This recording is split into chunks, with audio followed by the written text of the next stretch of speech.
जी, जो 2022 का रिक्रूटमेंट आया है, जो कि जनरल रिक्रूटमेंट है और साथ ही साथ बैकलॉग का रिक्रूटमेंट है, आदरणीय हमारे सीनियर मेंबर ने बताया कि उसमें किस तरीके से आरक्षण की अवहेलना की गई है, जिसमें चाहे वो एससी कम्युनिटी हो, बैकवर्ड कम्युनिटी हो या एसटी कम्युनिटी हो, उसमें एसटी कम्युनिटी में 100 से ऊपर पद 127 सीट्स पे 0 रिजर्वेशन के तहत एक भी सीट नहीं दी गई है।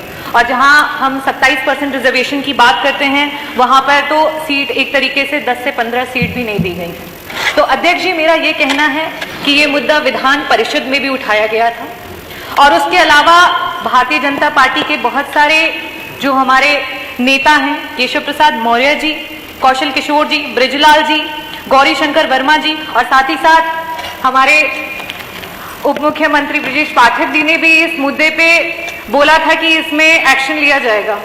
और आपके कहने के बाद आर्टिकल 13 केजीएमयू के तहत एक कमेटी बनाई गई है जिसमें कि इस पे एक्शन लिया जाएगा। और सर, इसमें जो कमेटी बनाई गई है, ये 3 मेंबर्स की कमेटी है। पहले जो मेंबर है वो सर डीजीएमई के पोस्ट पे हैं, जो कि ऑलरेडी इसके कार्यदायी संस्था के ऑलरेडी मेंबर हैं।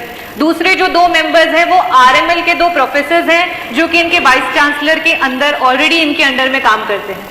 तो सर, जब जो 3 लोग इसमें मेंबर बनाए गए हैं आर्टिकल 13 के तहत इसकी जांच के लिए, वो ऑलरेडी जब इस तरीके की चीजें हो रही थी तब उस पे अंकुश नहीं लगा पाए, तो अब इसकी जांच में किस तरीके से निष्पक्ष तरीके से डिसीजन देंगे, इस पे हम अग्री नहीं करते हैं, पहली बात। दूसरी बात, ये जो भी कमेटी बनाए, क्योंकि ये बार बार इस तरीके के मुद्दे पहले भी हुए हैं और बड़ा ही संगीन मुद्दा है, जिस तरीके से पीडीए, चाहे वो दलित हो, पिछड़ा हो, अल्पसंख्यक हो, उनका हक इस सरकार में बार बार मारा जा रहा है। तो अध्यक्ष जी, एक वाइस चांसलर जो कि केजीएमयू की वाइस चांसलर हैं और साथ ही साथ उन्हें आरएमएल में भी डायरेक्टर का पद दिया गया है, क्या हमारे पास इतने लोग नहीं हैं कि हम उन्हें विभिन्न जगह पर रखें? और जैसे कि बताया गया कि आरएमएल में भी ये सिमिलर सिचुएशन हुई है, जब वो आरएमएल में डायरेक्टर के पद पे रहे और उस समय बैकलॉग की सीटें, जो कि नियमानुसार बैकलॉग की सीटें कभी भी ईडब्ल्यूएस के किसी भी कैंडिडेट से नहीं भरी जाती हैं, उसके बावजूद भी उसको भरा गया है। ये सरासर नाइंसाफी है। और लास्ट में मैं ये कहना चाहूंगी अध्यक्ष जी कि मौखिक रूप से विधान परिषद में इसके लिए आश्वासन मिला था और आश्वासन मिलने के बावजूद भी रिक्रूटमेंट चलते रहे, इंटरव्यू चलते रहे और कहीं भी इस पे वीसी के द्वारा कोई भी रोक नहीं लगाई गई है। ये अपने में दर्शाता है कि सरकार इसको लेकर के बिल्कुल भी सीरियस नहीं है। अभी भी सर इंटरव्यू चल रहा है। और सर, केजीएमयू की मेंबर बनी हूं तब से लेकर के अभी तक में कोई भी मीटिंग जो है वो नहीं बुलाई जा रही है। ये दर्शा रहा है कि विधायिका कहीं ना कहीं अपने आप में कमजोर होती चली जा रही है।